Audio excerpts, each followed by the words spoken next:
हमारे साथ जुड़े रहने के लिए हमारे YouTube चैनल को सब्सक्राइब करें, साथ ही बेल आइकन को दबाएं। नेटवर्क न्यूज की खबरें सबसे पहले देखने के लिए। इन फोटोओं को देखकर आपको लग रहा होगा ऐसी बीमारी आपके किसी दुश्मन को भी ना हो, लेकिन आप जानकर हैरान हो जाएंगे कि यह बीमारी देश में तेजी से फैल रही है। और आपको भी अगर कहीं पिंपल या सफ़ेद दाग हो तो कभी भूले से भी किसी मेडिकल स्टोर से दवा ना लें, जिसको लेकर देश भर के बड़े संस्थानों के डॉक्टर प्रेस क्लब में इकट्ठा हुए और चमड़ी रोगों के बारे में बताया। जहां हमारे संवाददाता ने एम्स के हेड ऑफ डिपार्टमेंट से खास बातचीत की। अगर आपको कोई स्किन प्रॉब्लम है और आप पास के ही किसी मेडिकल स्टोर पर जा रहे हैं दवाई लेने के लिए, तो सावधान हो जाइए। वो आपको एक ऐसी दवा दे सकता है जिससे आपकी पूरी त्वचा जो है वो ख़राब हो सकती है। आज स्किन डे है, जिसके चलते जो है प्रेस क्लब के अंदर बड़े बड़े देश विदेश से डॉक्टर आए हैं, जिन्होंने त्वचा के बारे में बताया किस तरीके से आप अपनी स्किन को ठीक रख सकते हैं। हमारे साथ बातचीत करने के लिए मौजूद हैं वी.के. शर्मा, जो कि HOD हैं एम्स अस्पताल के अंदर। सर, ये बताइए, जिस तरीके से ये स्किन का जो सवाल है, काफ़ी लोगों को त्वचा की जो बीमारी है वो होती है, कैसे बचा सकते हैं? सॉरी, इसके लिए अब यही है कि आप स्किन के डॉक्टर के पास जाएं, जो कि क्वालिफाइड डर्मेटोलॉजिस्ट हो, IADVL का मेंबर हो, और अनक्वालिफाइड डॉक्टर के पास मत जाएं। उनसे कंसल्टेशन लें और अपना इलाज करें। केमिस्ट से दवाई मत खरीदें। स्किन का डॉक्टर, जैसे हमने समझाया, स्किन हेल्थ के लिए इम्पोर्टेंट है। आप सिर्फ अपने हार्ट के पीछे और किडनी के पीछे दौड़ते हैं, स्किन को इग्नोर करते हैं, कोई भी दवाई कोई भी लगा लेते हैं। तो इसके लिए इम्पोर्टेंट है आप स्किन के स्पेशलिस्ट को कंसल्ट करें और बाज़ार में जो स्टीरॉयड बिना प्रिस्क्रिप्शन के मिल रहे हैं उनके साइड इफ़ेक्ट से बचें।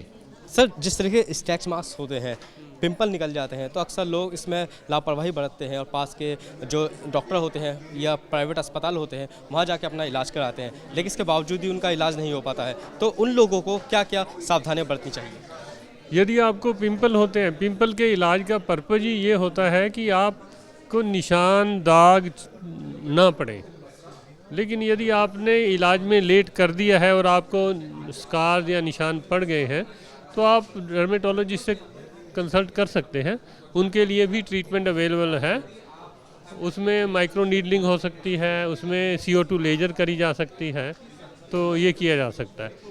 तो दूसरी जो आपने सवाल पूछा कि स्ट्रेच मार्क का क्या कर सकते हैं, स्ट्रेच मार्क का इलाज तो थोड़ा मुश्किल है, लेकिन उसमें भी कुछ दवाइयाँ करी जा सकती हैं जिनसे वो थोड़े कम हो जाएंगे। गर्मी जैसे बढ़ती जाती है, लोगों की स्किन पर टैनिंग होती है, लोग घर से निकलते हैं तो सूरज की किरणें जब उनके चेहरे पर पड़ती हैं, जिस्म पर पड़ती हैं, कहीं ना कहीं उनके निशान पड़ जाते हैं। तो ऐसे में लोग जो है प्राइवेट मेडिकल स्टोर से फेयरनेस की क्रीम खरीदते हैं, वो लगाते हैं। तो गर्मियों में जो टैनिंग होती है उसके लिए फेयरनेस क्रीम की ज़रूरत नहीं है। उससे धूप से बचें, छाते का प्रयोग करें या फिर आप सनस्क्रीन लगाएं, तो वो उसका इलाज है, फेयरनेस क्रीम नहीं। कई लोगों के अंदर ये भी बात रहती है, जैसे कुछ मछली खाते हैं, फ़िश खाते हैं, उसके बाद बताते हैं कि दूध नहीं पीना चाहिए वरना आपके ऊपर सफ़ेद निशान हो जाएंगे, सफ़ेद धब्बे हो जाएंगे, दाग हो जाएंगे। लोगों के मन में बहुत सारे भ्रांति है, बहुत सारा मिसकंसेप्शन है कि फ़िश खाने से वाइट पैच हो जाएगा। ऐसा बिल्कुल गलत है। लेकिन वाइट पैच होने पे आप इलाज कराएं और जल्दी जाने से वो ठीक भी पूरा भी ठीक हो सकता है। क्या क्या सावधानी बरतनी चाहिए किसी को सफ़ेद दाग होते हैं या इस तरह कोई बीमारी होती है? तो स्किन की बीमारी होने में पहले आपको उसको समझने की ज़रूरत है कि क्या बीमारी है, कोई लगने वाली बीमारी है या ना लगने वाली बीमारी है।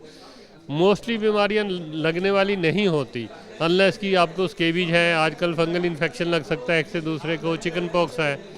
बाकी सारी बीमारियां एलर्जी की होती हैं या डीजनरेटिव डिसऑर्डर्स होते हैं, वो एक से दूसरे को नहीं लगते हैं। उनके लिए जल्दी से जल्दी कंसल्ट करें और इलाज कराएं प्रॉपर। सरकारी अस्पताल से, यदि आपके पास पैसे हैं तो प्राइवेट प्रैक्टिस से किसी से भी इलाज कराएं। स्किन की जो सबसे ज़्यादा आजकल ख़तरनाक बीमारियाँ चल रही हैं, कौन कौन सी हैं? स्किन में एक्चुअली जो सीरियस बीमारी है जिसके कारण आपको खतरा हो सकता है, वो तो एक है पेम्फिगस। तो पेम्फिगस में बीमारी बढ़ने से, टाइम पे ना इलाज करने से डेथ भी हो सकती है। दूसरी सीरियस बीमारी है एलर्जिक रिएक्शंस टू ड्रग्स, उसको बोलते हैं हम टॉक्सिक एपिडर्मल नेक्रोलाइसिस और स्टीवन जॉनसन सिंड्रोम। तो जिसका बहुत मशहूर हुआ है कि 10 करोड़ कंपनसेशन मिला, तो वो केस है, उसमें जल्दी से डॉक्टर के पास जाना चाहिए और उसका इलाज कराना चाहिए। या कई बार जो अर्टिकेरिया होता है या एंजियोडीमा है कि लिप्स सूज जाते हैं, होंठ सूज जाते हैं, आंखें सूज जाती हैं, तो उसके लिए भी जल्दी से इलाज कराना चाहिए, क्योंकि ये आपको प्रॉब्लम कर सकती है। स्टेरॉइड की आजकल अगर बात करें, बहुत सारे लोग स्टेरॉइड लेते हैं, छोटी बातों पर, चाहे बॉडी बिल्डर हो वो भी स्टेरॉइड लेते हैं, स्किन की कोई प्रॉब्लम होती है तो भी स्टेरॉइड लेते हैं, तो ऐसे में क्या करना चाहिए? जो खाने वाले स्टीरॉयड है, मसल बिल्डिंग स्टीरॉयड, वो एक अलग चीज़ है। तो उसमें क्या होता है कि आपके लीवर पे असर पड़ सकता है, उसका स्किन में असर थोड़ा कम पड़ता है, पिंपल हो सकते हैं, इतना ही असर पड़ता है। लेकिन लगाने वाले स्टीरॉयड ज़्यादा डैमेज करते हैं। लगाने वाले स्टीरॉयड फेयरनेस के लिए लगाए जाते हैं या जाने अनजाने में फंगल इन्फेक्शन के लिए लगाए जाते हैं। तो उससे आपकी त्वचा लाल हो जाती है, पतली हो जाती है, रिंकल्ड हो जाती है, उसमें लाल लाल मांसपेशियां दिखने लगती हैं। उससे आपको स्ट्राया भी पड़ सकते हैं, जिसका इलाज करना मुश्किल होता है, और उसमें फंगल इन्फेक्शन रेजिस्टेंट बन सकता है। तो ये थे हमारे साथ बातचीत करने के लिए एम्स के हेड ऑफ द डिपार्टमेंट का साफ तौर पे कहना है, अगर आपको स्किन की, त्वचा की कोई भी बीमारी होती है तो किसी भी आसपास के डॉक्टर के पास ना जाएं, मेडिकल स्टोर से दवाई ना खरीदें। अगर आपको इसका इलाज कराना है तो किसी भी सरकारी अस्पताल में जाके इसका उपचार कराएं, अन्यथा ये काफ़ी घातक हो सकता है। कैमरा पर्सन प्रशांत के साथ वाजिद अली, नेटवर्क न्यूज़, दिल्ली।